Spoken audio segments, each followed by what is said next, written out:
Thanks, Hollis. So I do have this shown as attics and crawl spaces, and it's going to hit into the insulation and ventilation as we move on. So let's rock right along.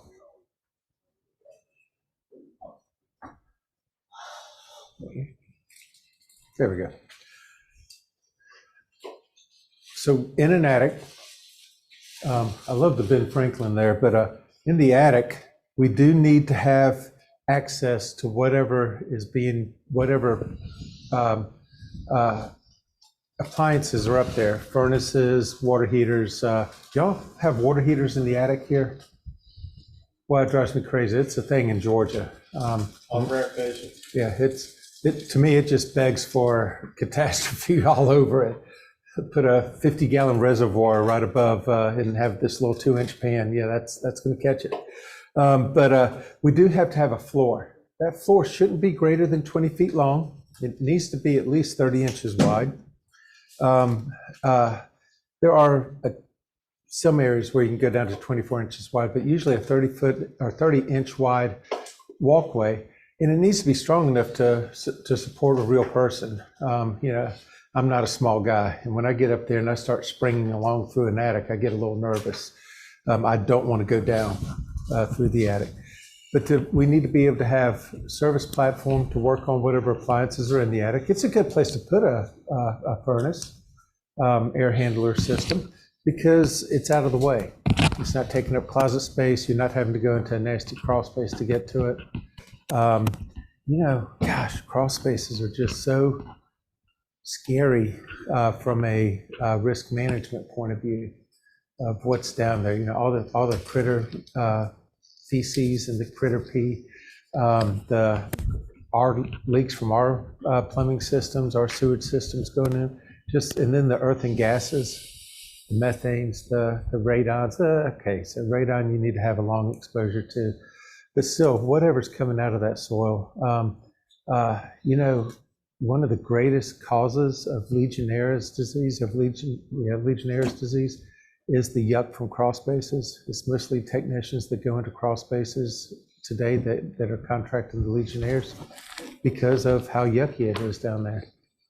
But we are in attics right now, and we need to have access to work on whatever systems are up there, but also just general access. As our houses get tighter and tighter and tighter, I have a 1978 house, and my wife has hummingbird feeders all around the house because she's a bird lady, crazy bird lady is what I call her.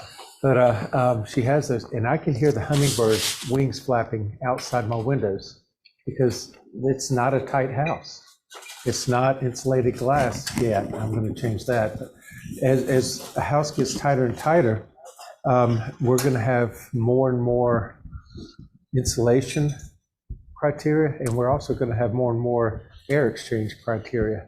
Right now in today's construction, if a sneeze happens at one side of the house and it's like a ranch, it will make its way to the rest of the house if you don't have a strong enough filter system in there. And then beyond sneeze, add whatever bodily function you want to add. That's pretty scary because there's so little penetration, so little air exchange right now. These insulating boxes, like you see the lady demonstrating for us, look at that. That's about 5-6 inches of closed-cell polystyrene. That's one heck of an insulator. But it's also not going to allow air exchange as well. The pink board there with the attic stairs in it, that's looking like about an inch. So, how much insulation is right? If you have that 4-6 inch, whatever it is, thing that the lady's holding there, probably going to make that justifiable, probably going to be looking at a R40, R60 type insulation up in that attic. Someone did one heck of a sales job on that, I bet. The pink board one, the one that's about 1 inch, you're looking at probably about a R4, R6, somewhere right in there. So that's not really doing much except for giving somebody a really good warm, fuzzy feeling of I have insulated that. And that R factor, everything has an R rating. A resistance to heat loss is what an R rating is. I did some around a small airport near, I remodeled some houses probably about 30 years ago now, down around a small airport. And they were all turn of the century into the 30s. Well, there was a Levi's plant near there where they sewed up the blue jeans. And all of these houses, the insulation inside the walls was denim. It has an R factor to it, and a pretty darn good one. You know, nowadays I'm used to wearing slacks and I'm used to wearing Dockers and things like that, khakis. I feel like I'm putting on a tank tread when I put on my blue jeans. They're just so thick and heavy. So it had a good factor, but it was kind of neat seeing all those. Even the side panel door. So first of all, to be able to have access or to for a required access, we need to have at least 9 cubic foot of space in that attic, and that's for fire. Again, let's give a nod to Chicago. Miss Leary's cow there in Chicago that burned down the city started a lot of these fire codes. So if we have an attic space that's bigger than 3 by 3 by 3, it needs to have an access to it. And that's for in case of fire. The firemen can get there. Now let's face facts. If we have a fire truck in the front yard and smoke coming out of a window, we've met our insurance deductible. Tear up whatever you need to tear up to put out that fire. And please be safe. I like our firefighters to stay safe too. But this access here has to be at least, kind of like an egress window, has to be at least 18 by 24. A lot of jurisdictions have taken that to 24 by 36, just to make it easier to get into. As I get more and more gray hair, the smaller or the bigger the access I need and the higher I need it to be, so I'm not down on my hands and knees. My knees have taken a beating. But access is important.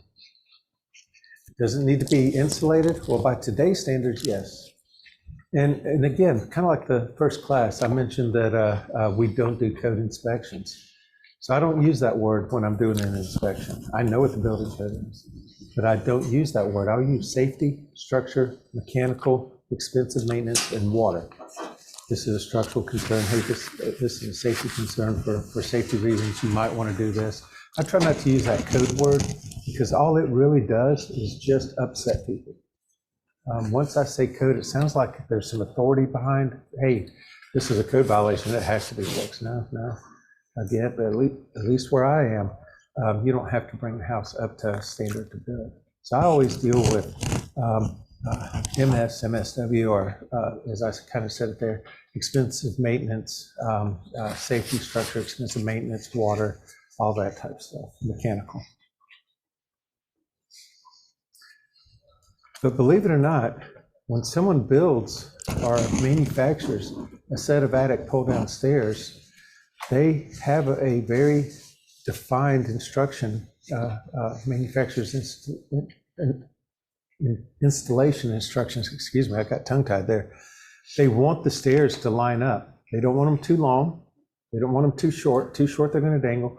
Too long, they're going to put in a pressure point that as we climb up and down them, we're going to stretch out those hinges and make them unsafe. Again, I'm not a small guy. About 3 years ago, I'm going up a set of attic stairs, and I was probably about 70 pounds heavier than I am now, and they broke and tore me up real good. And you know, as a lot of us get those grayer hairs, we've got to really be worried about what happens on your inspection. And I ended up with pulmonary embolisms from that, blood clots in the lungs, and it was a scary day. Make sure that they're safe. You are so valuable. Do not let ourselves get hurt. Do not allow ourselves to get injured doing our job that I hope you love your job as much as I do. This is a profession that's carried me and kept my family in a really nice neighborhood for 28 years. And I hope I get several more years out of it. It's just a great industry. But the access stairs, if they're not in great alignment, if they're not fastened like they're supposed to be, here's another thing. who are the engineers in here? I think you were, right, Mike? No? Well, I thought we had some engineers, but you know, the funny thing about an engineer is when they tell you to do something, they kind of want you to do it. So if you have those metal brackets up at the top of your attic stairs that have nail holes in them, guess what they want in there? They want nails, not just nails. They want 16 penny common nails going in there, because that's going to give enough shear strength to hold the weight going up that ladder. So me going up that ladder is one thing. Me going up that ladder with a Christmas tree on my shoulders, or with whatever I'm putting up there,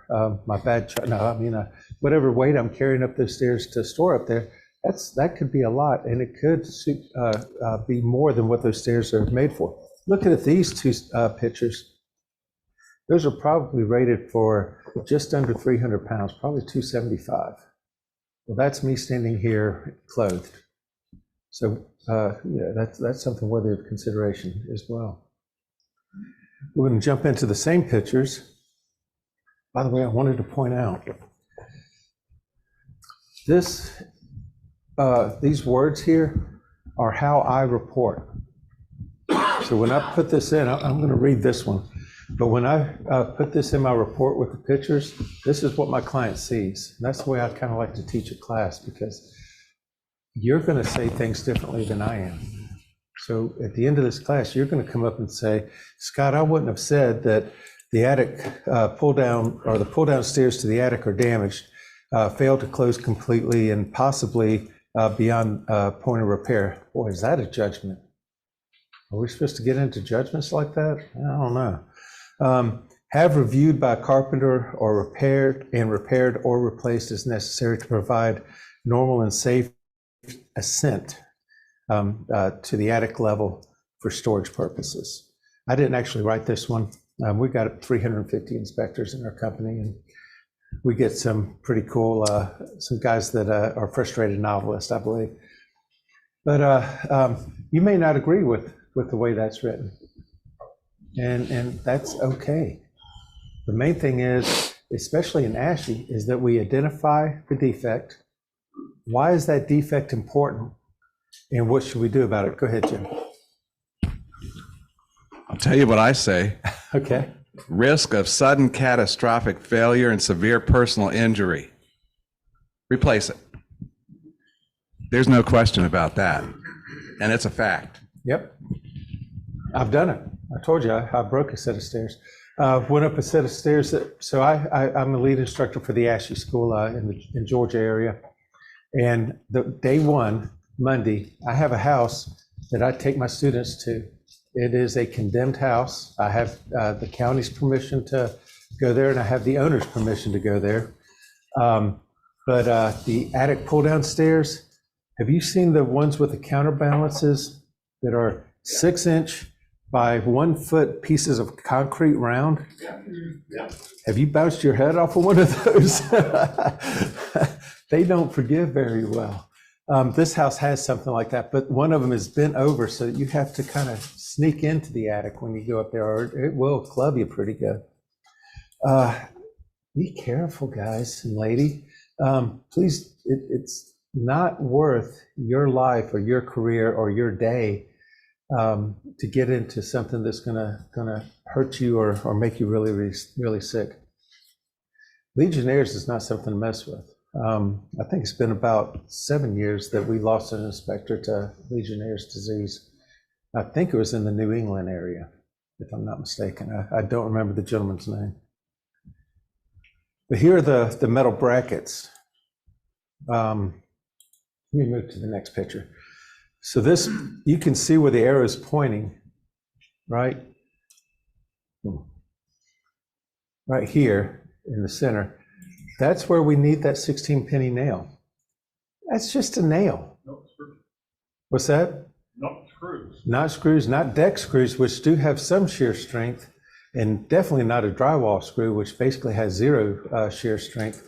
A 16 common nail has pretty decent shear strength, or at least enough that the engineer says that's okay to use here. You see that screw that's up in the very top corner there? That looks like a drywall screw to me. It's pretty. It might pull nicely, but the shear strength is what we're worried about.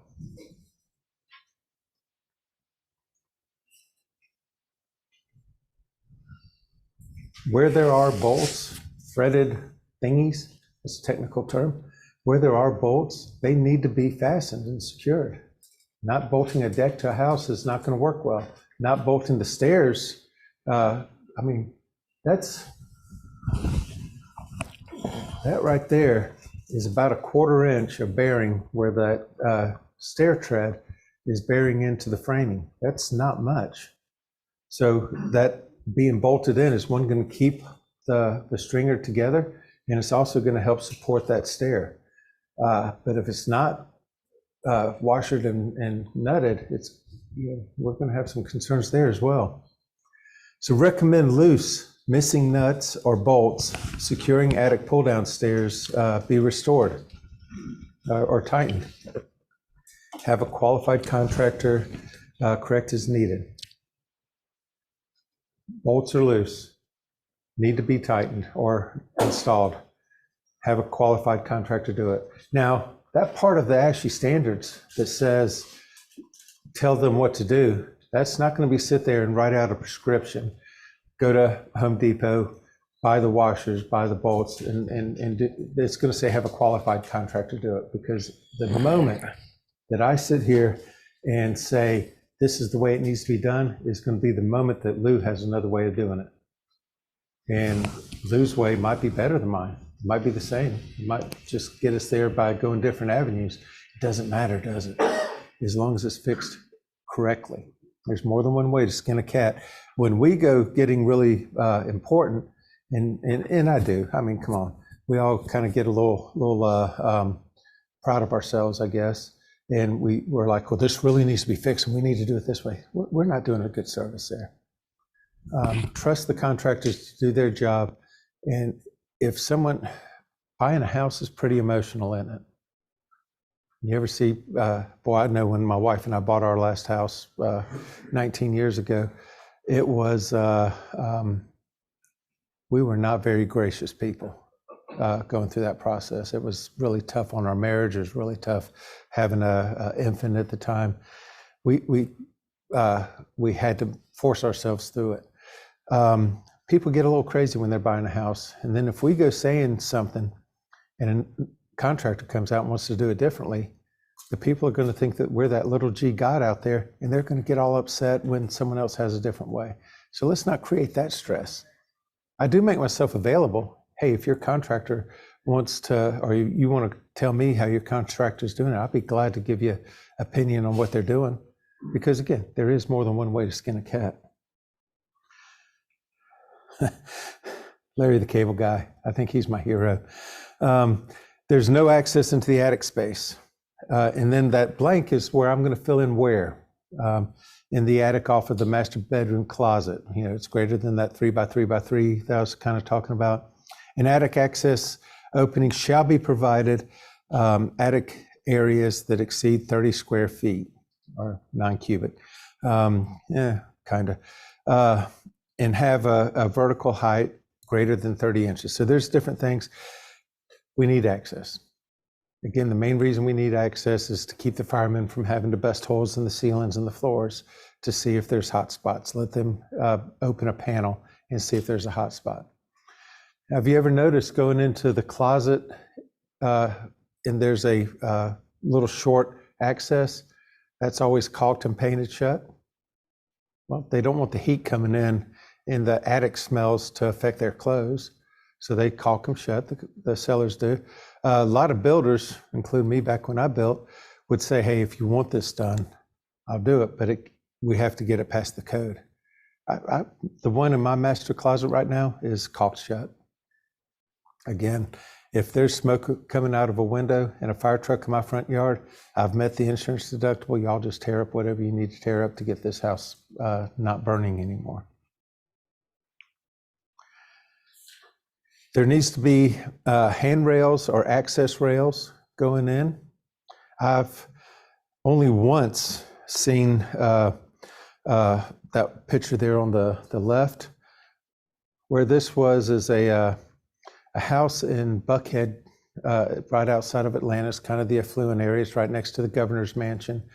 And the gentleman who owned this house was older and just didn't have the balance, but he had a room, 20 by 30 room in his attic where he stored all of his clothes for the next season. It was insulated, but this was a 14,000 square foot house. It was a big old monstrosity.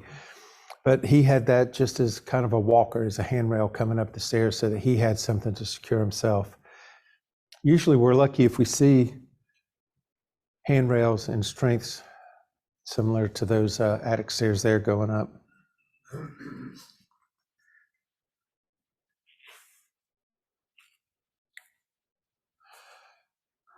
Particle board used as flooring is not a structural or a sheathing in most cases.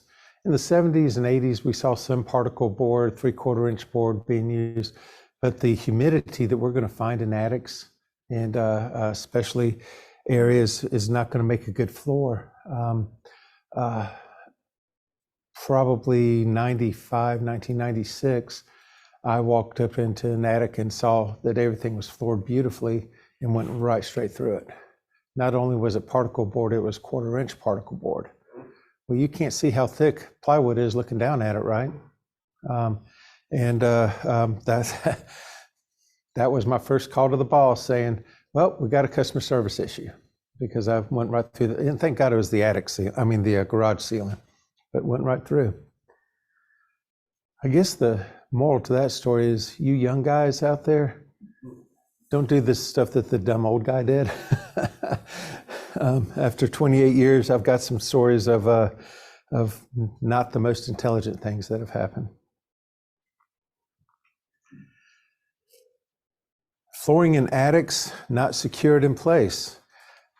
Take that tentative step as we go across the attics for the first time when they're floored, and make sure that we're not going to step through anything. Make sure that the board's not going to flip up. Have you ever experienced that? You step on a board that's not secure, and all of a sudden you're suspended in space trying to capture yourself. Be careful.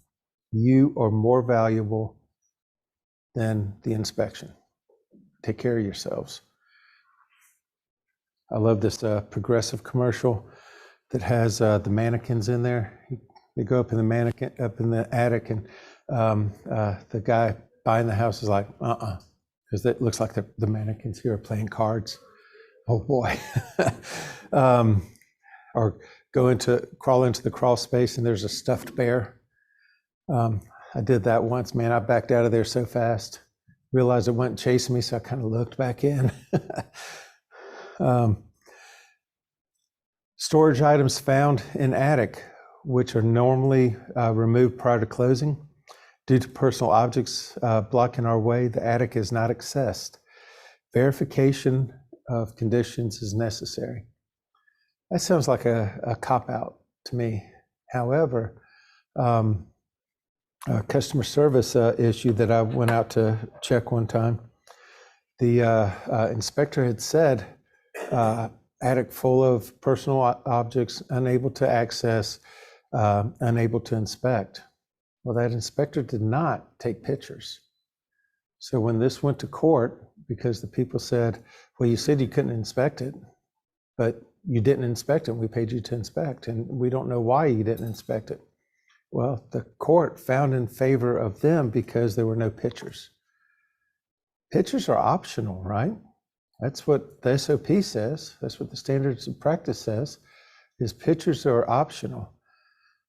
Pictures are so easy to do now, just a quick click with the camera and you're there. Take pictures, especially if you can't do something. Opened up a crawl space access a couple of years back near Piedmont Park in downtown Atlanta. And there were hypodermic needles laying at the access and a vagrant sleeping in there. I closed the access door and said, we're not inspecting that. Probably should have taken pictures of the hypodermic needles, because your life is more important than that $400 or $500 inspection, right? And I don't want I don't want a dirty stick from somebody else's needle, especially if it's been in their veins. And that's what a hypodermic does. There's no insulation installed. Every part of the U.S. requires at least some attic insulation and some R factor between the house at walls. A single glazed window is not even an R glaze or an R1. Most insulated windows are R6. The really nice ones are maybe an R9, whereas a 3.5 inch or a 4 inch stud wall with fiberglass insulation is an R13. So that R rating is based on thickness of the product. So you take an R30, 12 inches of fiberglass insulation, compress it down to the 4 inch cord of the trusses or the 6 inch ceiling joist, and you've gone from that R30 at 6 inches down to an R22 at 3.5 inches, 4 inches nominal, to an R13. So when we go traipsing through the attics and crushing down that insulation, we are causing damage. The SOP again says we're not going to cause damage. So what do we do if I go to the top floor and I walk around and I see water stains all the way at the furthest point from the attic access stairs? We're really not supposed to walk through that stuff. If I see water stains, especially if I think that they're going to be active, or if I verify it with a thermographer or however I'm going to verify it, or a moisture meter, I'm probably going to go there. If it's safe for me to get there, I'm going there. Do you do damage there, or do you risk there being greater damage from water infiltration? I don't know. That's a business decision. That's your decision. I'm going to do that. Am I going to walk that whole floor of the living space and not find a single water stain anywhere? I'm probably not walking that attic. Unless there's some area that I can't get to, that I can't visually see. Where's the biggest problem is going to be in our inspection is that one area we can't get to. So we're going to try to get to those, if at all possible, and safe. But first, cause no harm. Insulation thickness found to be less than minimum thickness. And I'm glad that y'all have about the same standards that I think we have where I live with talking about pests and termites and critters. I'm not allowed to say if they're squirrels or if it's rats or if it's chipmunks or if it's snakes or whatever's in the attic. But if you see little round holes in the blown fiberglass insulation, something's going through there making those pretty little round holes, those tunnels in the insulation. Don't know what it is, don't need to know. I do know that a squirrel can fit in the hole the size of a quarter to get into that attic. That's pretty amazing to me. That big old critter can, as long as they can get their head in it, they're there. Also, squirrels and mice are the best ones to have if you're going to have something in your attic or crawl space, because they don't like living in their own mess, their own waste, so they go outside to go potty. Rats and chipmunks pretty much defecate on the run, so they drop little presents everywhere. So if I go in an attic and I see a lot of feces, or in a crawl space and see a lot of feces, I have a good idea what's there. I'm going to let the pros diagnose it, but I'm going to say you need to get the pros there to diagnose what you have going on. Where I am, and again, the company I work for, we have offices, 48 offices across the nation. I'm the train. Yes, sir. You got one right back. So you were saying that mice don't have droppings in the places that they may live in the attic? That's what pest and termite folks tell me, is that squirrels and mice go outside to go potty. But why do we see droppings all over places?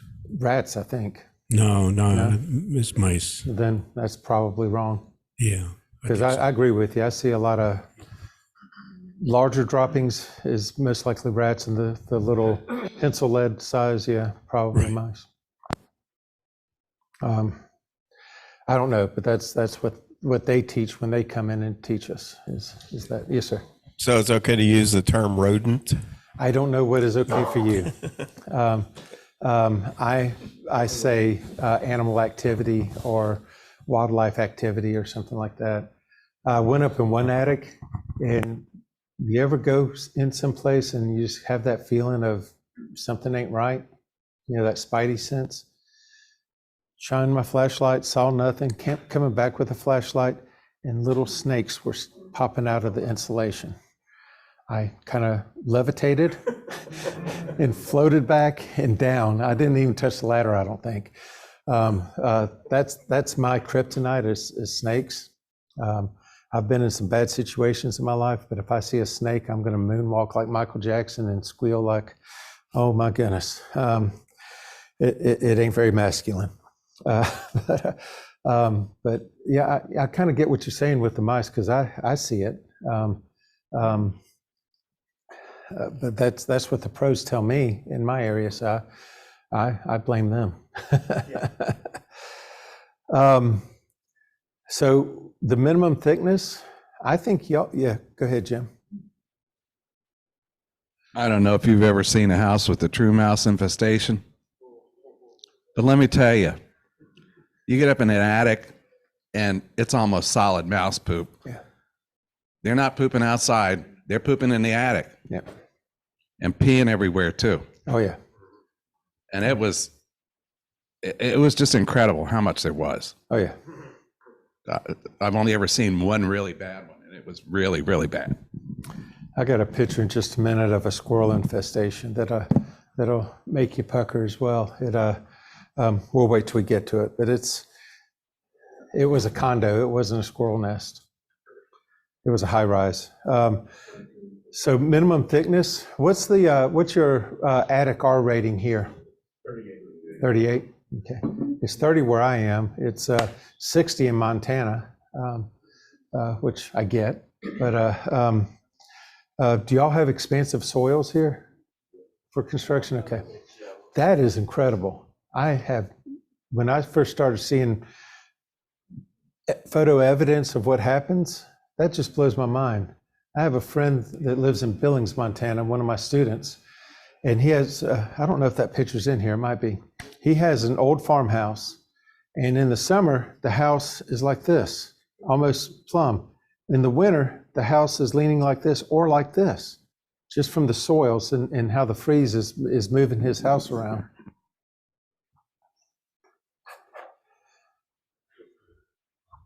His name is close enough to Levi Garrett that's just his name for me now.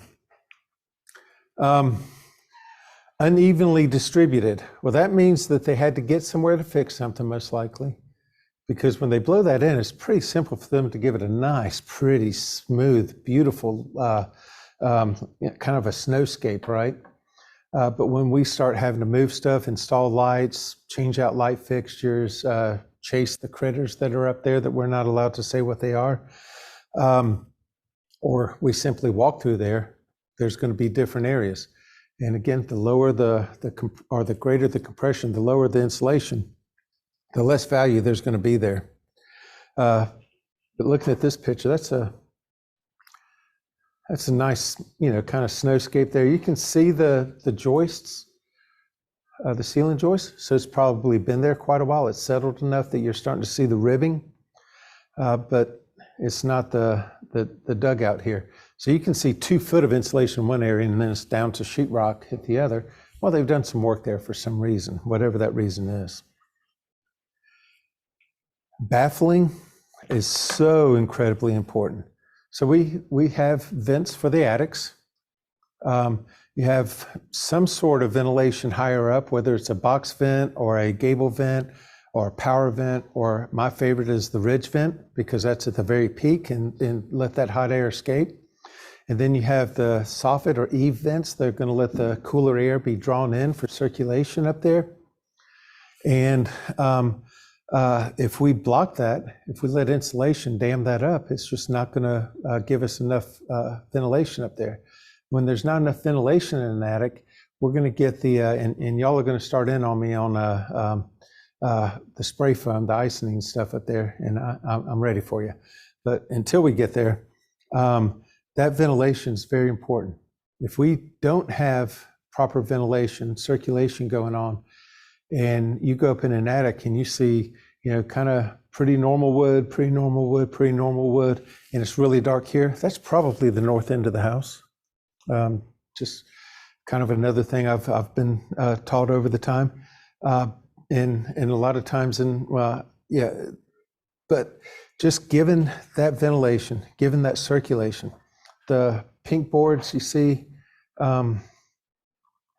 here, those are styrofoam baffles or foam baffles. A concern early on is if they're burning, it's going to produce a gas. And the biggest concern is if they're burning, the house is really in bad shape right now.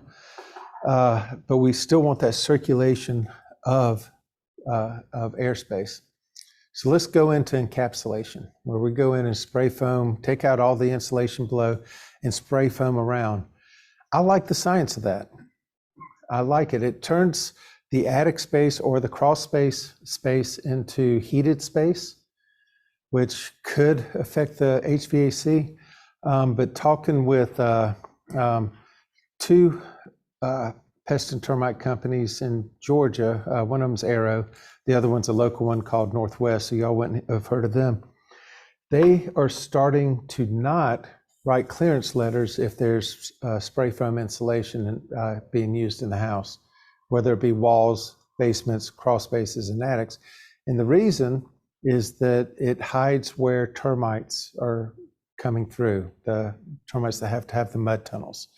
Do you remember in the mid 90s and late 90s, if you're inspecting, when it was actually a building code to run the blue foam board or the dowel board into the ground from behind the siding? And they were going to save us a few dollars every year. And well, what happened where in areas with high termites is the termites were going right behind that blue board, not having to have their mud tunnels and accessing the house where we can't see it. Well, that's what's happening with the spray foams. Not every big company or national company is going away from it yet, but I think they will, because they're having to pay out repairs where they can't see that the termites are coming in. So if I were building a new house, I would still be very tempted personally to put in the spray foam. I like the idea of it. I did not when it first came out because it was new and it was something different, and I don't like change very much. But the lack of air exchange I like. One thing that Scott, let me interrupt you there for a minute, because what I just heard you say is that houses that are insulated with spray foam insulation will not be, you won't be able to get a mortgage on them because the bank is going to require the termite inspection, and the termite companies will refuse to perform the inspection. Two companies right now that I'm aware of that will not write a clearance letter if it has a spray foam. One of them is a national company, Arrow, and one of them is a local company to where I am. But I think that's coming down the pike. That's a big deal. Yeah. But I like the science behind the encapsulation, especially in the tighter houses, because our areas of ease air exchange is going to be the attics and crawl spaces. It's going to be interesting to see where it comes. I'm sitting here looking at Jim Vaughn's display over there, and I see a couple of Federal Pacific, and I see a Zinsco panel. Those things were great when they came out. Not anymore, right? And I look forward to hearing what Jim has to say about those. They thought they were great when they came out. In 86, the last house I built for myself, a very convincing salesperson told me how wonderful polybutylene pipe was until it wasn't. Here's the one that gets me. I go into a basement or go into a crawl space, and first of all, the vapor barrier is supposed to be toward the warm side. But when I go in a crawl space, I'll see the vapor barrier facing down, and every 5 foot that I crawl through that crawl space, I read, warning, this facing will burn. Do not leave exposed. And all the time, attics with sidewalls in the attics that have to have the rolled insulation in there, that's facing out instead of toward the heated space, heated side. Will that burn? Yes, absolutely. You put a flame to that, it's going to burn. What do you use for studs here? What species lumber? Pine, spruce. Okay, we use a lot of #2 spruce down in Georgia. And if you take and shave a little bit of that and put a flame to that, it's going to ignite as well. But this is basically grocery bag paper with tar put on the back. It's just begging for a spark to get going, especially in a dry attic space. All right, here comes some of the. All right, so yeah, there's going to be a lot of mice poop in that attic in there.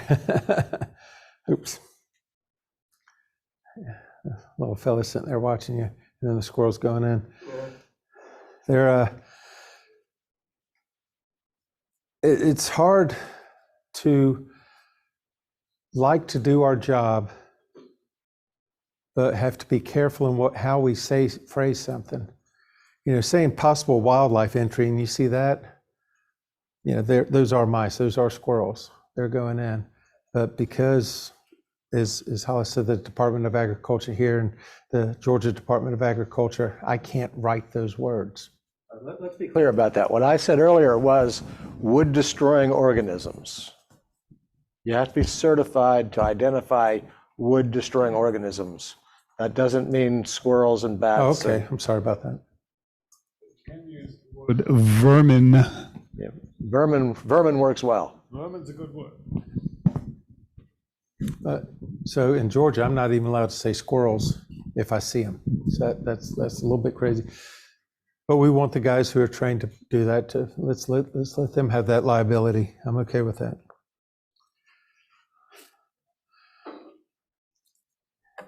Insulation is problematic if it's asbestos. So the whole thing about asbestos is the friability, its ability to get airborne. And when it's in a mineral look like that, I think that's even zononite. If it's mineral like that, it would be easier for it to get friable than if it's contained in a chimney or duct tape or something of that nature. A lot of the insulations around water pipes and sewer pipes is very friable. That's its ability to get into the air, and that's where problems can arise. And a lot of these things, I'm not too sure about asbestosis, I think it's called, or the asbestos getting to us, but a lot of it depends on susceptibility, especially like radon, things of that nature. It's very important. And, you know, radon is the leading cause of lung cancer in non-smokers. But, you know, a lot of the stuff, a lot of the contagions, a lot of the molds depends on the susceptibility of the individual, not of the general public. But if we are concerned about the asbestos material, especially if it's older than 1980, you know, 78 and older is kind of the thing. So let's just give it a couple of years and say 1980. If it's older than that, we probably need to be concerned, because we don't know the susceptibility of our clients. I've crawled around that stuff my whole life. You know, pressure treated lumber when I had the sodium arsenate.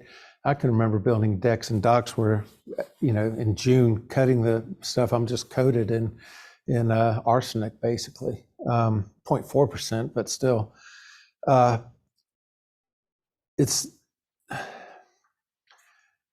It is a great product, or was a great product. Do any of y'all remember the TV show What's My Line? It was kind of a game show type thing. I remember one where Ruth Busby was the celebrity trying to figure out what this guy's line, what this guy's job was. And this was 70s. She was sitting in this chair built into the wall behind her. And it was kind of a contemporary looking thing. And she's talking to this guy doing the 20 questions, trying to figure out what he does.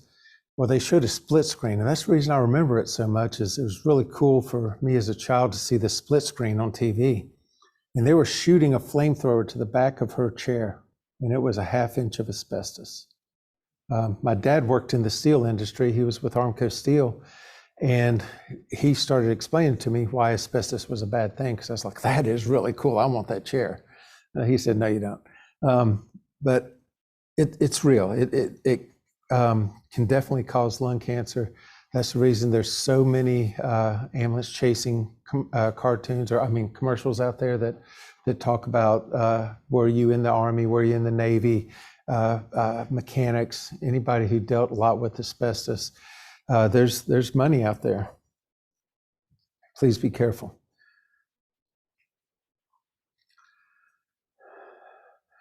Certificate or insulation certificate not found in the attic. So if I get up there, it's an older house. I don't see rock wool, but I know it's a 1965 house where rock wool was really, really good insulation that had some asbestos in it. But all I see is either the pink or the green or the white or the yellow insulation, fiberglass insulation up there that's blown in. I don't know what's below it, and there's not a label. This is a really good cop-out thing to say, hey, there's no certificate up there. We can't see what's in there. I can give you a good estimate of the thickness, but unless I start dog digging down in there, I'm not going to be able to tell you what kind of insulation is down below what I see. Again, 1968 house, and the insulation looks like fresh fallen snow.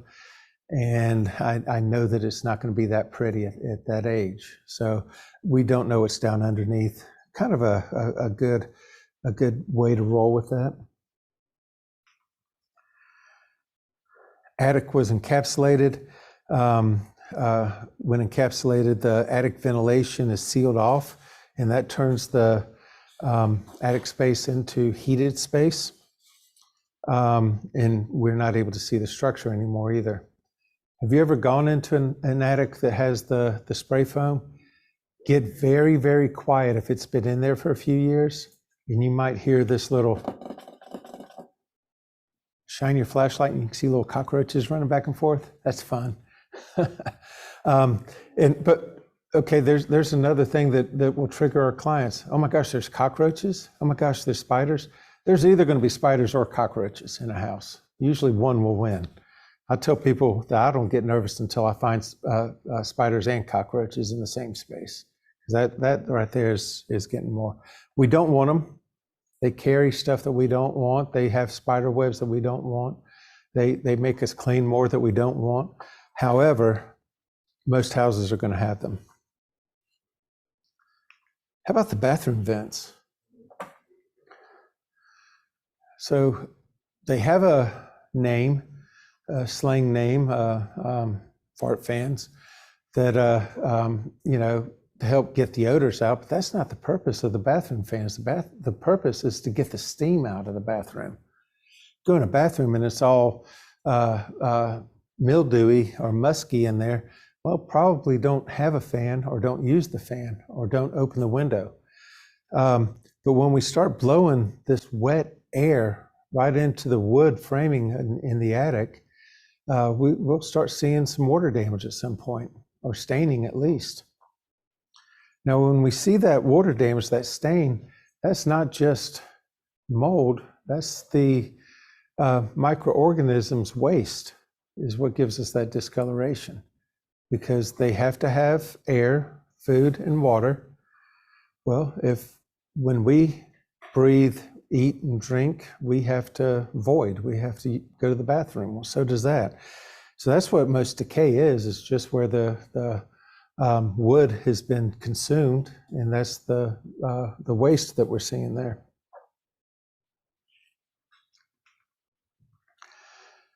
The power vents, I didn't like them when they came out, and I still don't.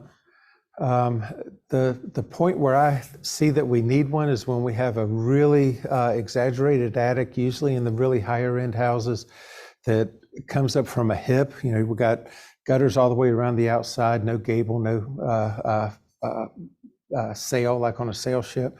in the gable there. So everything's going up and you have a really small top. Well, that's where I see this as being beneficial. But still, it's a motorized product. My experience is I see them dying as early as 5 years old. And all of a sudden, that thing that's making great ventilation for that attic space, getting all that hot air out of there and keeping it circulating, is broken and it's not working. So we've gone from having a nice ridge vent or nice gable vents to having a hole in the roof that's not going to let enough exhaust or enough hot air out. Mentioned I kind of like gable vents, but then that's a great place for squirrels to try to get in as well. And bats, yes, sir. So when I go up in my attic twice a year now, I just have a scuttle hole, so I have to set my ladder up to go up there. When I go up in my attic, first thing I do is I look at my 2 gable vents and make sure that the screens are in good shape. And I even have the hardware cloth in there, the wire mesh stuff, and make sure it's in good shape, because I think squirrels have gotten to the point that they can chew through wire. They can definitely eat the insulation off of wire, electrical cables, but I think they can chew through that, because I found holes in my hardware cloth even. I don't know if that's squirrels or, the mice that are pooping everywhere, but it's something.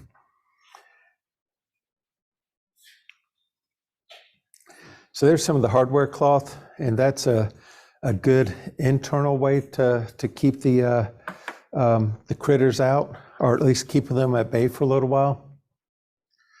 But if they want in, they're going to find a way in. I mentioned my house is 1978. They just put a new subdivision in a horse farm behind my house. I used to love to hear the horses whinny at night and all that nice stuff.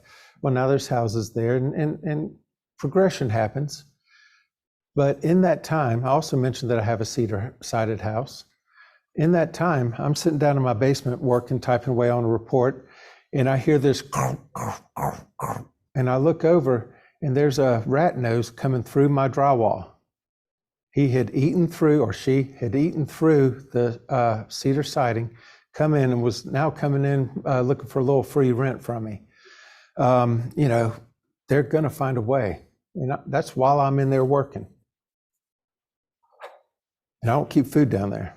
I don't like vermin in my house. So keeping up with the ventilation, keeping up with the integrity of the ventilation is important. Baffles, hardware cloth, whatever we can do to help keep the squirrels out. 5 years ago, they finally enforced that on roofing, there's supposed to be a drip ledge all the way around, or drip cap.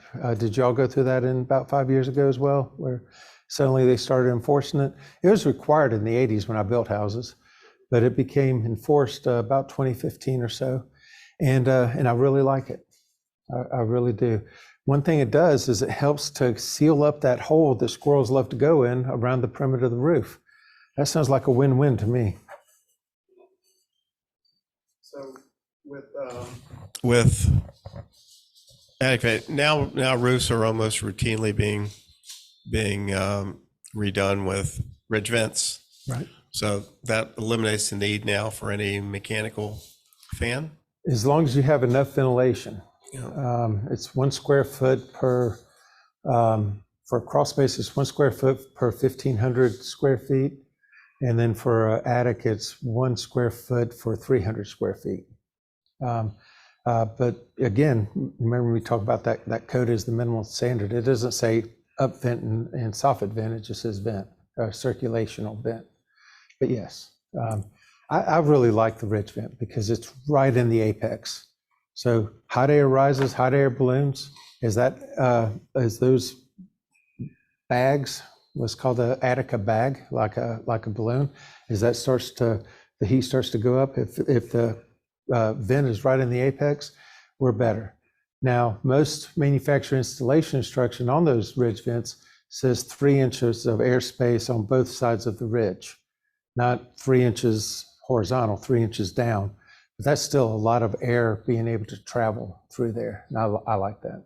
I don't know if anyone else has confirmed this, but roofer was telling me now that I guess with new construction installations, at least in, I think, our county, Fairfax County, they're no longer allowing the metal ridge vents. Really? Yeah. Because of hail? Do y'all get a lot of hail? I think it's just because they're sectioned and they're problematic. Expansion and contraction of the aluminum. I like the aluminum up there. I'm going to tell on myself a little bit. When I had my roof replaced a year ago, June, I put strips of aluminum under the plastic ridge vent, just barely showing, and it's painted black. And the reason is when it rains, the rainwater goes over that aluminum. Water in aluminum is aluminum oxide, and I don't get all the fungi growing on my roof. They say that it helps the aggregate come off quicker as well, but I don't have the ugly stains on my roof, and my wife really digs that, so I'm a happy man. She doesn't like the stains, and I said, well, I know how to fix that. It supposedly takes a little bit of life off the roof to have that acid going down, that aluminum oxide, but it works well.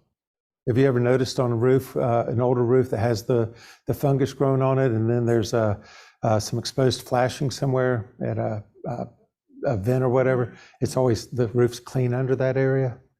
It doesn't wear out that much faster than anywhere else on the roof, so I think I'm okay, but that was a decision for happy household. Yes, sir.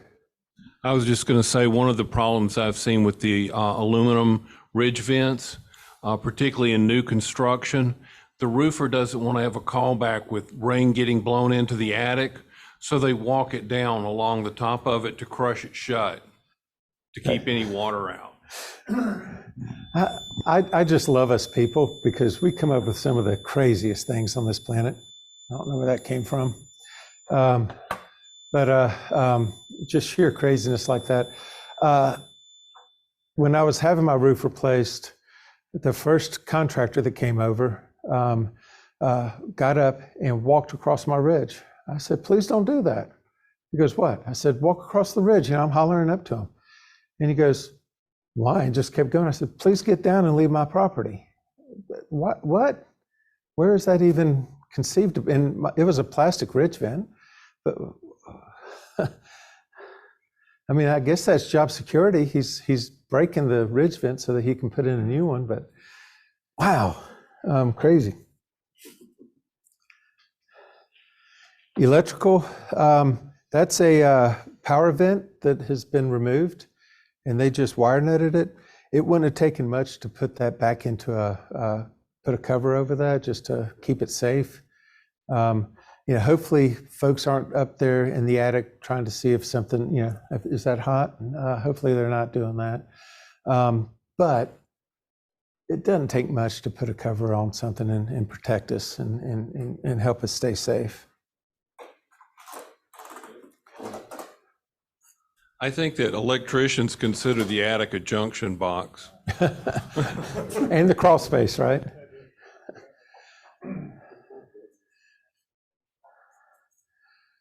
My brother built in Raleigh, and I heard someone say Raleigh earlier. Yeah, Dorian. And a lot of crawl spaces in Raleigh, a lot of crawl spaces.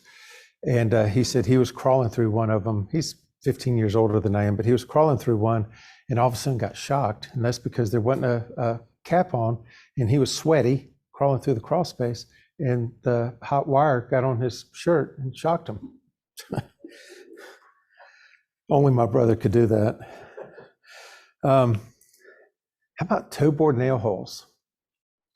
Now, the way I explain this to my clients, why would somebody put a toe board up there? I said, well, roofers don't like to entertain us by falling off the roof. That scrape coming down and then the scream and that at the end, man, I love that. No, seriously, they don't like to fall off a roof. So they use toe boards, usually about 6 foot in length or distance. And it's just a board to keep their toes on as they're doing really, really steep roofs. They had these a lot more before they had those tiger claw shoes that really will hold on to a roof well. or even taking the foam cushions like from a couch and taking the cloth off. That foam will help them keep their butt on there a lot faster, a lot easier. And they don't need those near as much. They now have rappelling gear and tie-down gear that make roofs a lot safer. But this was really a thing I stopped building in 94 and became an inspector, started training to become an inspector in 95. And this was how I stayed on roofs, was toe boards, especially if I was, carrying shingles around or getting something to the top areas of the roof. Think about your car tires. Is Michelin going to warrant that tire if you drive a nail in it? Mm-mm. And GAF or Certainteed or whoever is the roofing manufacturer is not going to warrant that roof if we drive nails in that either. So that's a bad thing. Now, is a 16th inch hole going to hurt a roof? No, not today.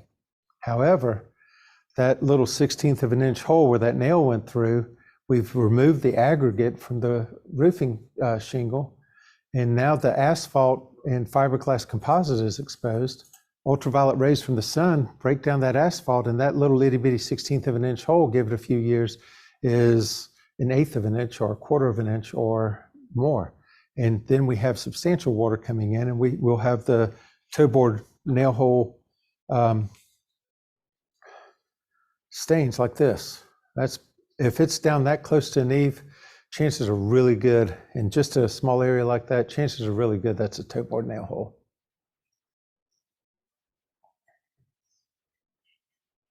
I expect some argument on that one. Come on, guys. Pump jacks too, right? Yeah, the pump jacks. Yeah. So the ridge vents, there's been some pretty incredibly different types of ridge vents up there.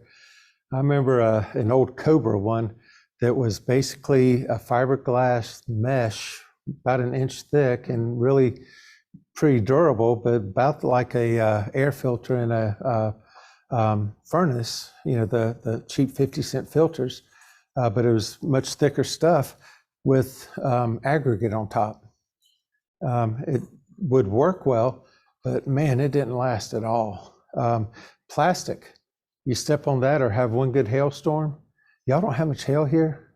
My goodness, in Georgia, folks are getting new roofs every other day, I think, from hailstorms right now. Just seem to be having a lot of them, hailstorms going on. Golf balls coming out of the heavens and hitting a roof is going to cause some damage. But the ridge vents that are out now, they have like a gutter system in them. They have a drain system within the gutter, and pretty well structured to be able to take some abuse. I don't know if that abuse would include a grown man walking on it, but they can take some. This ridge vent here was a type that was just barely held up, probably about a half inch off of the area, but there wasn't any structure to it. So when the wind would come along and really whip at it, it would just rip it up, kind of like taking a Band-Aid off.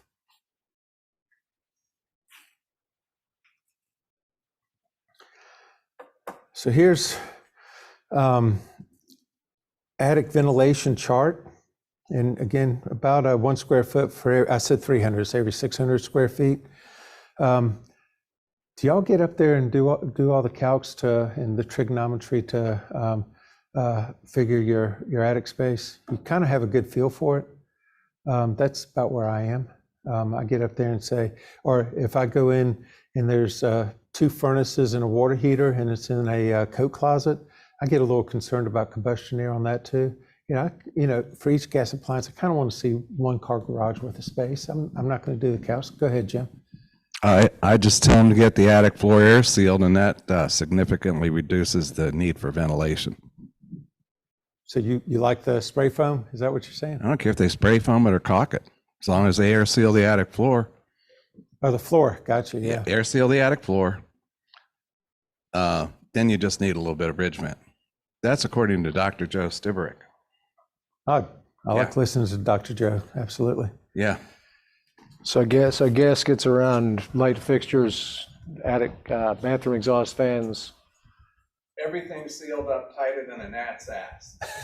Around the scuttle hole. So eloquent, Jim. Thank you. Very good. I love that. There's the condo I told you about. Looks like a beaver dam, doesn't it? That's a squirrel nest. It's a high rise. I went up in that attic. I lifted the scuttle hole and I got my head up there and I sunk right back down. And I said, "There's squirrels up there." And they're like, "Well, go on up and look." I said, "Nope." They said, "Really? Why?" And so I kind of lifted back up and I took a picture and I showed them. They said, "I don't believe that." So I took the lid off. They stuck their head up there. They came back down and said, "Okay." There were probably 20, 25 squirrels running around that I could see. I mean, I did not stick around to count. But that's I've never seen a high rise like that for squirrels. Usually they're one family, one nest type thing. Y'all ever see anything like that? Yeah. So that's typical I've behavior? seen bat dung that deep. Oh my goodness. They had to have some health problems in that household. Just the toxicity of the guano.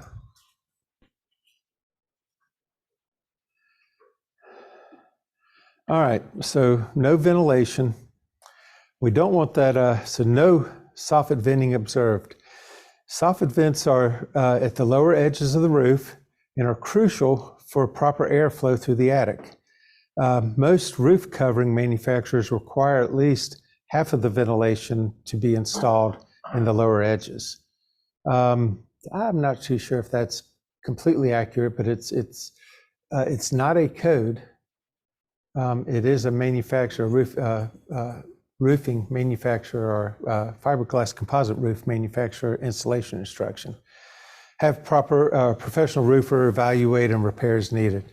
What we don't want is that attic getting so hot that, just like a balloon, if it gets too full or too hot, it's going to pop.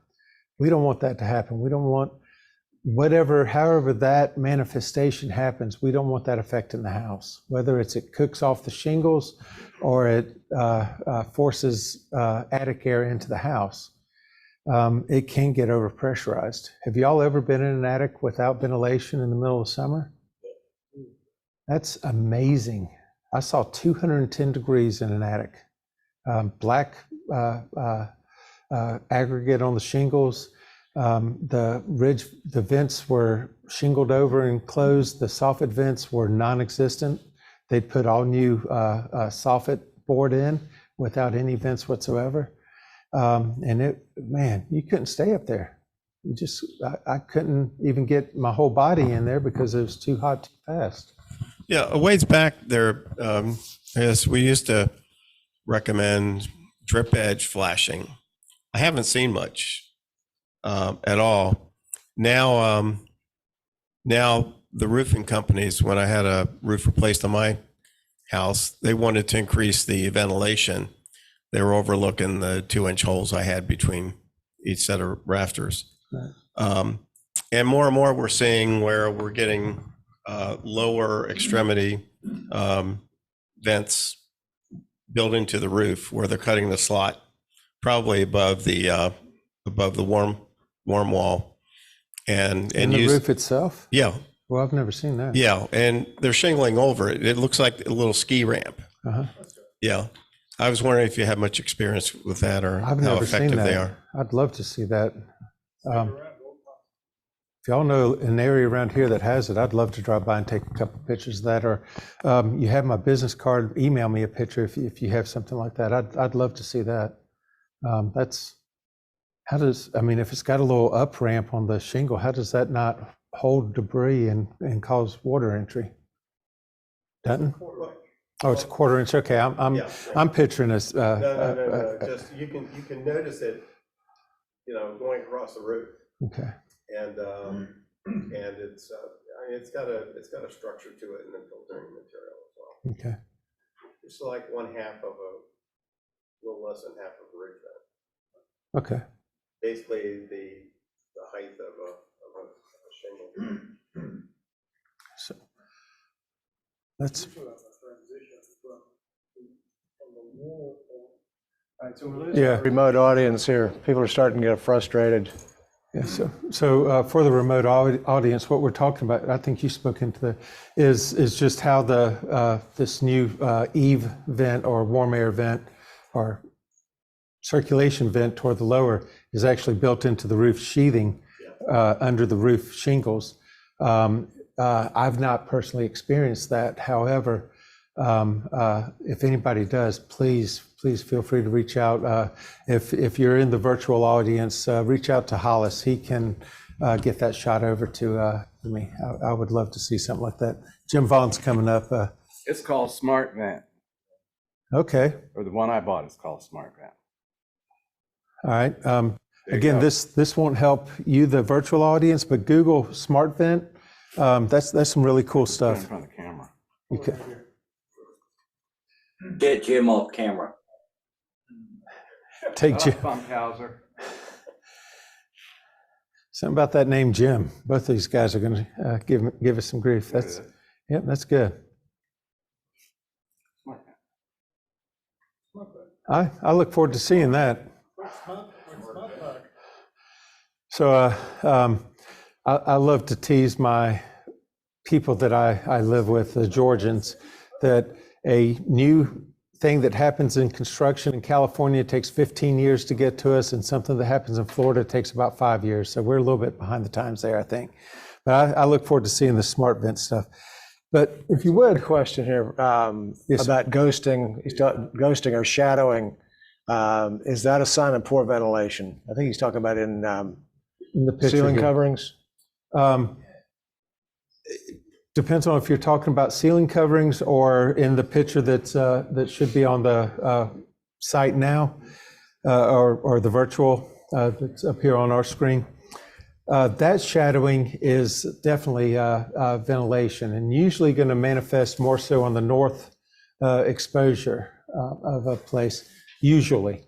Now, if you're talking about shadowing around the inside of a ceiling, that's probably going to also be ventilation, but that's going to be a little bit more important in my opinion. And the reason is kind of like when you see that black stain around the perimeter of a carpeted house, that carpet is acting as a filter. Well, if you see it around the outside perimeter of a ceiling, probably been a foreclosed house or a house that has not been lived in a long time. And the stack effect in a house where as the ventilation happens in the attic, it kind of makes the house suck a little bit. And it's pulling literally through the gypsum. And that becomes, well, and a little bit of fungal growth in that area because it's going to have more food and it's going to have probably a little more water right there where it's going to stay warm at the eave point. Usually a lived-in house, you're not going to see that because there's going to be air movement going on. However, if it's in the ceilings, but ventilation either way, yes. I hope I answered that question for you.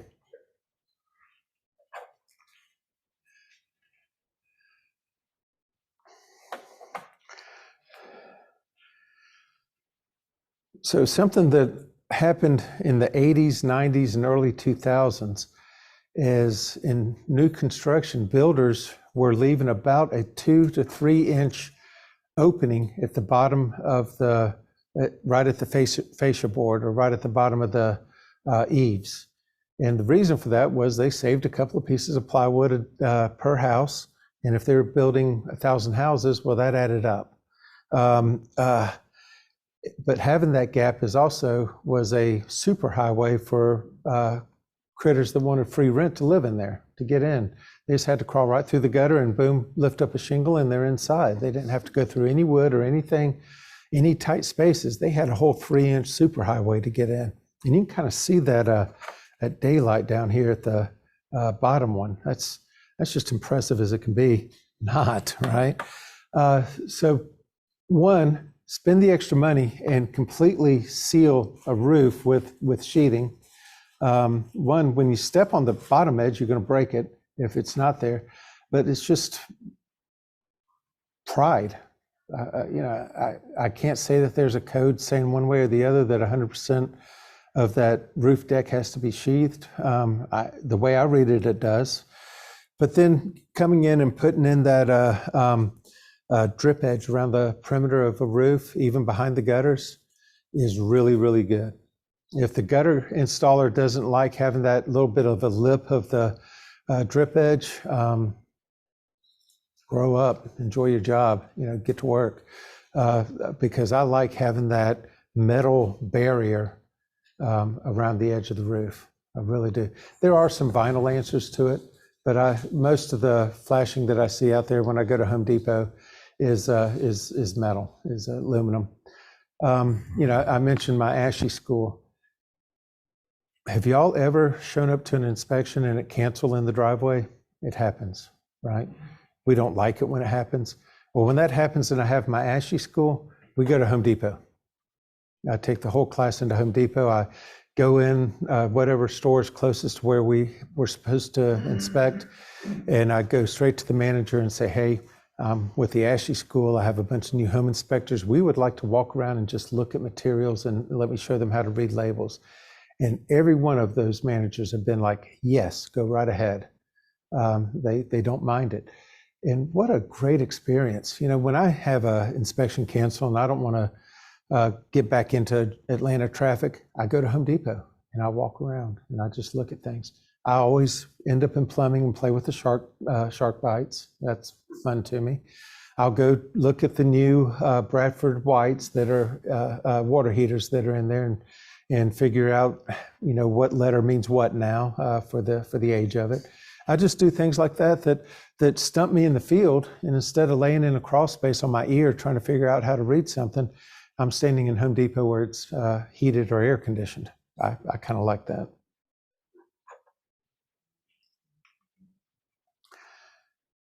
So proper ridge venting. If a roofer doesn't know how to do their job, I'm sorry, but we got to have that gap. See how that is? I mean, that's a big old hole in the roof right there. That kind of spooky looking at it from this point of view, but once that ridge vent's on there and we have the shingling and we have the stop of rainwater going straight into the roof, like we see here, that's really good stuff. That's really good stuff. And it's enough ventilation. That's allowing a lot of hot air to vent out of the top. That's great exhaust right there.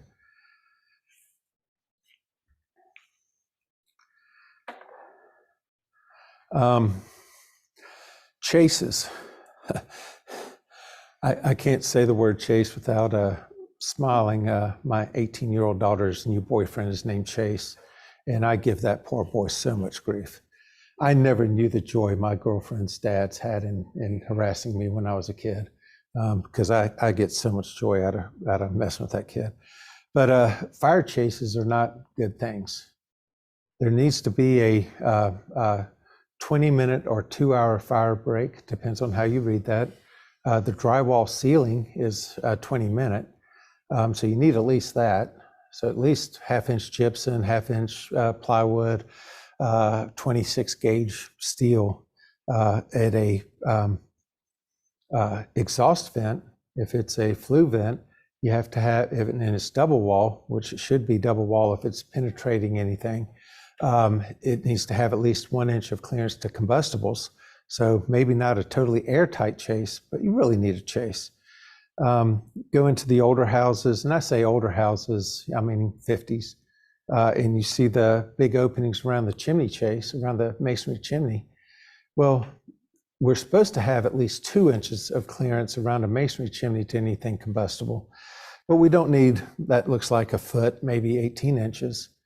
Well, the first thing that goes down that large chase right there is my cell phone or my glasses or my flashlight, but we don't want the fire to be able to move through easily. Again, if there's a fire, we want to keep it contained and not let it spread. There's a city in Atlanta called Decatur, very close to Stone Mountain, the big piece of granite sticking out of the dirt. Their building code in the 50s was that each house had to be brick, stone, or asbestos, or steel. And the roofing had to be either from asbestos to cement to slate because of the fires. They didn't have the great fire response that we do today. They didn't have the bucket engines anymore, but they had engines, but it would take a good 10, 15, 20 minutes to get everybody there. And when in the shotgun housings or the mill area, this was actually around a prison, the houses are 10 feet apart. And if one house caught fire, the whole neighborhood did. So they came up with that building code that it had to be fire impervious materials. And today you can still find some old asbestos roofs. Don't snort it, don't cut it, don't use the skill saws on it and breathe the dust.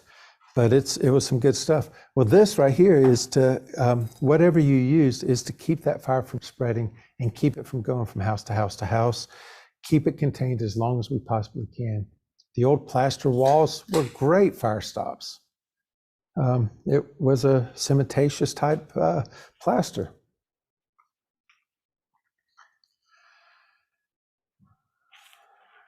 Purlins. Do y'all call the roof struts and supports purlins here?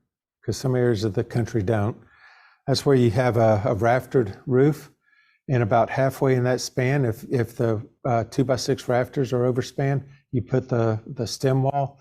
Well, purlin is the part that goes against the bottom of the rafters, and then the purlin braces come down to a structural wall, not just into the ceiling joist anywhere they want to, but into a structural wall that's going to transfer or track all the way to the footing, to the ground, to the dirt. Purlins are wonderful. They allow you to span and put in some really funky looking roof systems. The problem with them is when they're not done right. So a purlin, which is again the part that's up against or touching the rafters, the bottom of the rafters, that needs to be at least as much meat wood as the rafter. Most rafters are 2x6s, so a 2x4 ain't going to cut it. A double 2x4 will. Most jurisdictions, some don't care, but most jurisdictions want that turned sideways so that it's not flat against, it's on edge, which is going to give us the biggest strength. And then the purlin braces need to be installed every 4 foot. Mike made an incredible point during the masonry presentation that a cement block, a CMU, is 8 by 8 by 16. 16 times 3 is 48. Well, rafters, 16 inches on center is the same math. Every 3 rafters should be a purlin brace. Again, don't need the tape measure. The building materials are going to tell us what we need to know. 2 by 2 ceiling tiles. We can tell the square footage of this room very quickly. We don't need to break out our tape measure, and we can get really close with it, right? Maybe not perfect, but really close. This diagram, that's actually one of Bruce Barker's right there, I believe. But this diagram is beautiful. You see how that purlin brace comes down from the rafters to the structural wall in the house and transfers down? That is very important, and that is the reason why purlin braces can go at up to a 45-degree angle, whereas true stud walls have to be vertical. But true structural stud walls have to be vertical. For that reasoning, they allow the purlin brace to go at a 45-degree angle. This is one of the things that took a while to get to Atlanta from Florida, is the hurricane straps or the rafter tie downs. When I built in the 80s, a toenail worked, just toenailing it down. Then probably about 95, the KBO 95 code was the first time I saw that every 32 inches or every other joist, rafter, should be secured to the top plates. Now it's every single one of them, because we just don't want the roofs to pick up off the house in a tornado or in a hurricane. Collar ties, I love that picture again that Mike had with that collar tie that was all curved. to me, he was talking on the masonry part. To me, I'm thinking about, well, what is that? Is that the walls coming in, or is that something that's happening with some sort of weird spread? Because that's collar tie and rafter ties. Rafter ties are down near the top plate of the floor below stud, top of the wall, but that's to keep rafter spread from happening. Gravity, rain, snow. I don't know what snow load is. At home, if we get a half inch of snow, or if they even say it, they're going to shut down the schools for a week.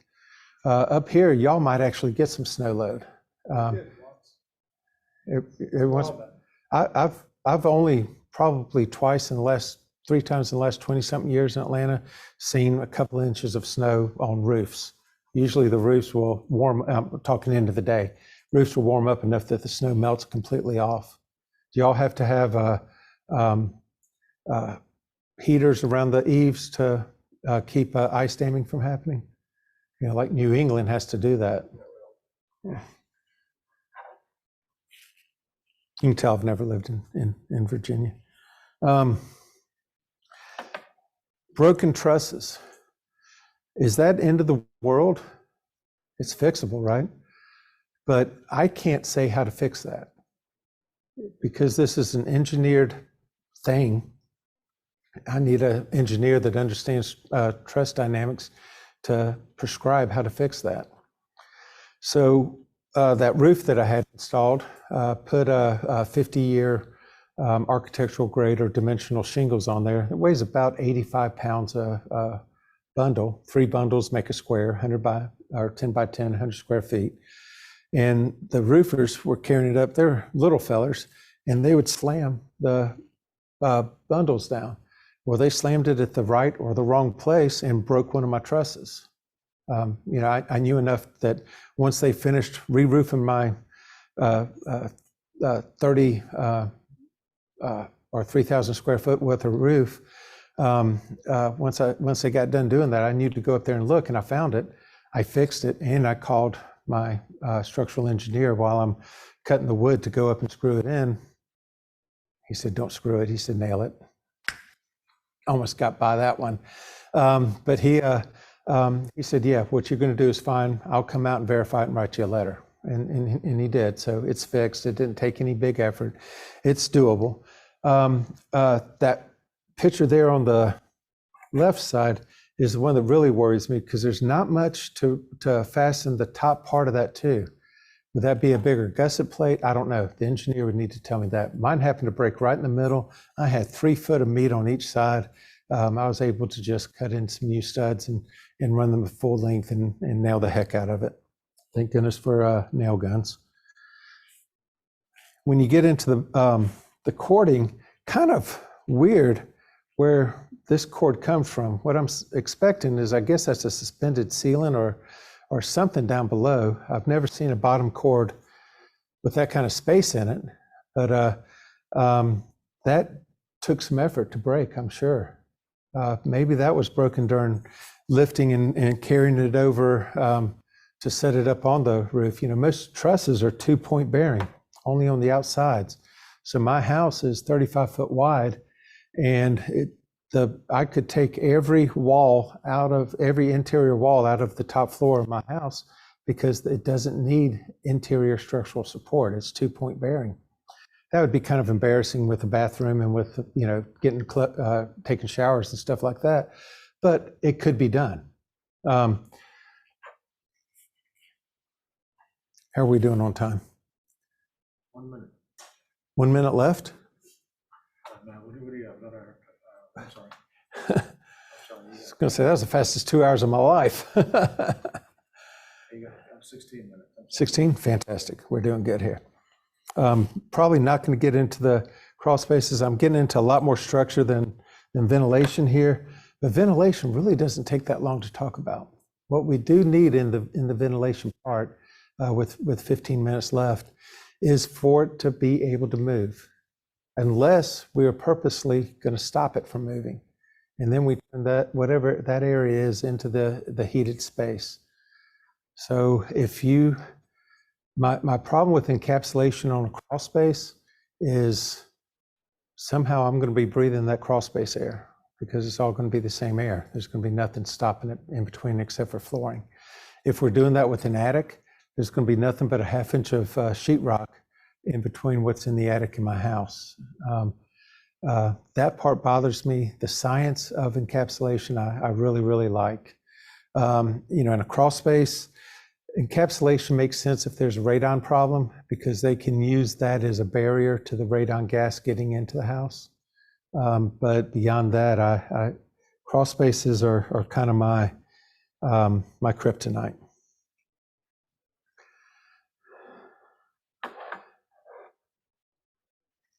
So whether it's a hip rafter, which is going down from a ridge board to the hip, helping to support, and all the interior rafters will be there, or a valley, doing the same thing in a valley.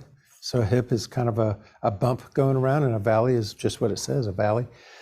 But any of those need to have their proper support because that's going to be the more central framing for the whole rafter or the whole roofing system. When we do the stick built stuff, we've got to follow a little more rules than we do in a truss setup because the engineers took care of all the rules. They're telling us how to put that roof on. We get a Lego instruction manual on how to put the roof on.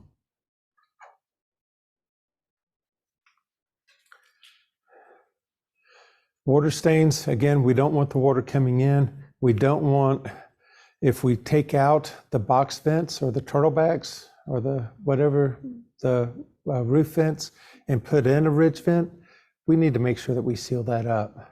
We don't want the ancillary fall, the tree limb, the squirrel, the whatever, the boy next door coming over to throw the ball with my son and throwing his baseball up on the roof, or my son when he was in baseball playing. Got a little 6-year-old boy next door that thinks my son is Hulk Hogan, or whatever that person is today, Hulk Hogan back when I was a kid. He just thinks my son's the coolest thing ever. I like that my son is thought to be cool by the younger ones, and not feared and not rejected. Around chimneys, ventilation is hard to keep up if we're so worried about water penetration, right?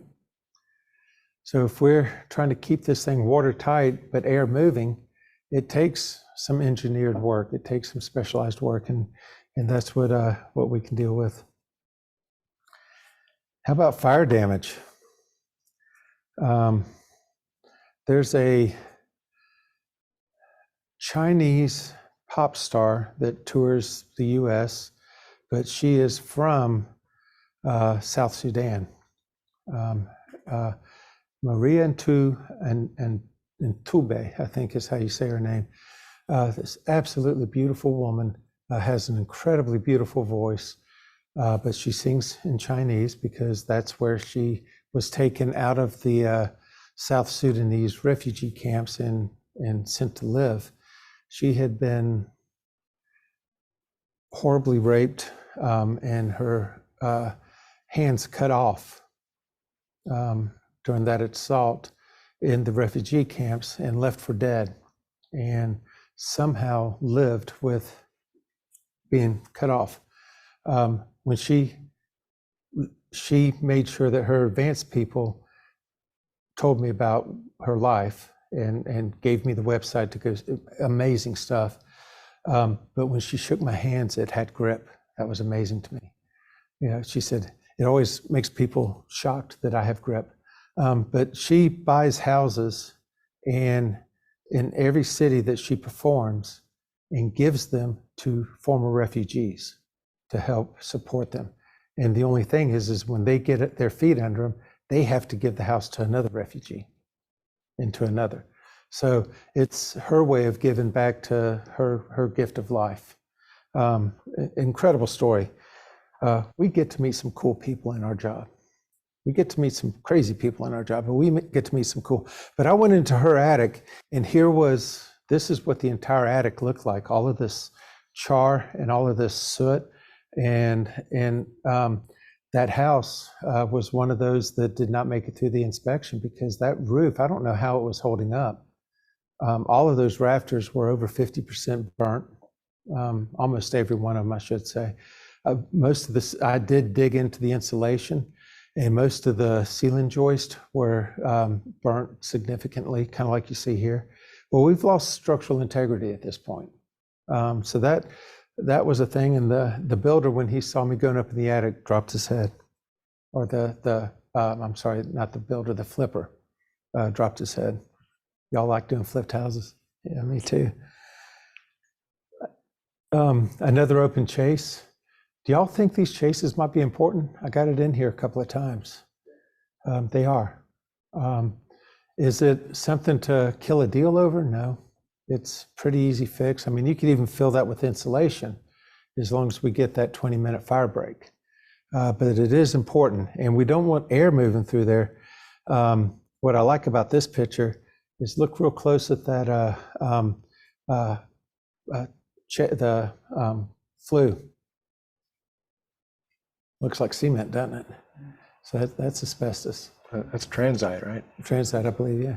So again, the big deal with that is if it's in a house, okay, it's in a house. Don't snort it, don't sand it, and we're in good shape. If you're taking your house and cutting little lines in it, putting it on a mirror and bringing it up a straw, we got problems.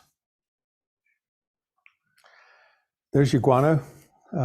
You said you've seen a pile of guano as big as that rat trap, but that's it. There is a toxicity to bat poop, and it's much more so than any other wildlife poop that's out there.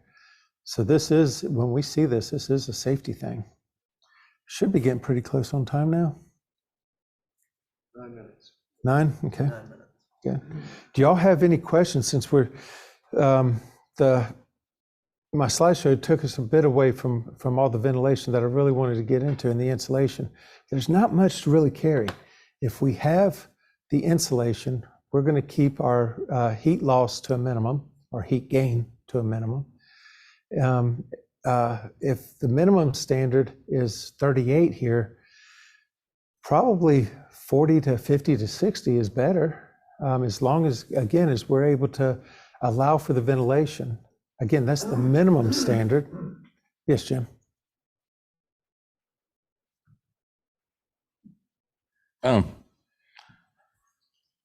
Fiberglass insulation. Yes, sir. When the manufacturers tested that, it was in a box that had 6 sides on it. It was in a box, enclosed on 6 sides. They put heat on one side, check the temperature on the other side. Do you ever see insulation in a box in a house? Right. Never. It always looks like that. Right. So what does that tell you? It's not going to some- work like it did when they tested it, right? So what do? That's contaminated. They vacuum it out. You blow in cellulose after you air seal the attic floor. Because if you don't air seal the attic floor, the insulation doesn't do any good. One of the things I talk with my clients about is what color is that insulation? White is Johns Mansfield, which has no urea formaldehyde added to it. I kind of dig that, because you ever smelled wet insulation? Urea is urine. It smells like pee. So the yellow, Certainty, the pink, Owens Corning, the green, whatever Home Depot is selling now, I can't remember the name of that, but that all is treated with urea formaldehyde. Our clothes, when we buy new clothes, they have a little funky smell to them, formaldehyde. When we die and they take the blood out of us and pump us full of formaldehyde. It's a great preservative. It's in the carpet. It's in everything that we're sitting on and leaning against right now. But it's not very healthy for us. Most things that do a great job are not good for us. Lead paint, asbestos, formaldehyde, it's not good for us. Where we get worried about the attic insulation or the wall insulation getting wet is the gassing that's going to happen. The smell is one thing, but again, it's been purified, but it's still urea. Trusses are meant to be left alone. Uh, Another cobbler's baby ain't got no shoes. That was my attic. When I married my wife, we didn't have a basement in that house that I told you about that had the masonite on it. So I put that in the attic. I thought I was just so smart. I knew I was doing wrong, but we still were able to store some stuff in it. Those trusses are not designed to carry that. They're designed to be left alone. Trusses do a great job when they are left alone. Think of the Brooklyn Bridge. That's a truss bridge with some suspension secondary strength. Golden Gate is a suspension bridge, but look underneath it, it's got trusses. Trusses help to carry a lot of distance and make a lot of span more attainable. Any questions?